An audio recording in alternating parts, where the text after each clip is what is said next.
જિલ્લામાં ચાલુ વરસાદી પરિસ્થિતિને ધ્યાનમાં રાખીને જિલ્લા વહીવટી તંત્ર સંપૂર્ણ એલર્ટ મોડ પર કાર્યરત છે। શહેરના integrated command and control centre ખાતે mayor Mayaben Mavani, collector Tejas Parmar, municipal commissioner M Nagarajan, જિલ્લા વિકાસ અધિકારી દેવેન્દ્ર પ્રકાશ મીણા, ડેપ્યુટી કમિશનર નિધિ સિવાય સહિત સ્થાનિક તંત્રના ઉચ્ચ અધિકારીઓ સતત હાજર રહી સમગ્ર સ્થિતિનું સઘન મોનિટરિંગ કરી રહ્યા છે।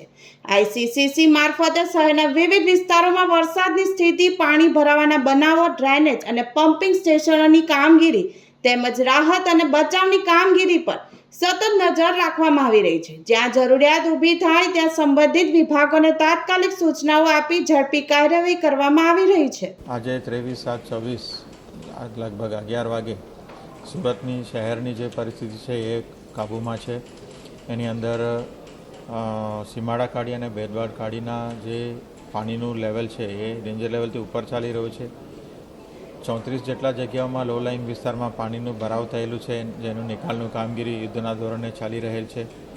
2200 જેટલા લોકોને આપણે રેઇન શેલ્ટર ઉપર ખસેડવામાં આવેલી છે। ગઈકાલે રાત્રેથી એમને ત્યાં રહેવા જમવાની વ્યવસ્થા અને સુરક્ષિત સ્થળ પણ આપવામાં આવેલું છે।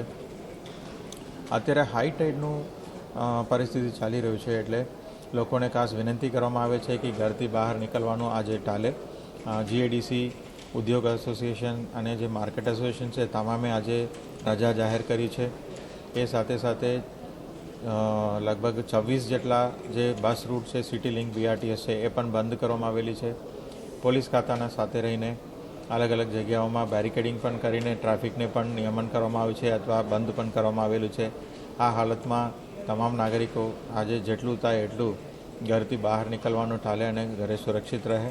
હાઈ ટાઈડનું જે સંજોગ છે એના લીધે પાણીનું નિકાલમાં વિલંબ થવાની શક્યતાઓ છે, તો આજે બપોર સુધી પણ આ જે આગાહી છે એ ચાલુ રહેશે અને 3 કલાક સુધી પણ વધારાનું એક એલર્ટ પણ આપવામાં આવેલી છે હવામાન વિભાગ દ્વારા। તો તમામ નાગરિકોને સુરક્ષિત જગ્યા આજનો દિવસ પસાર કરવા માટે ખાસ વિનંતી કરું છું।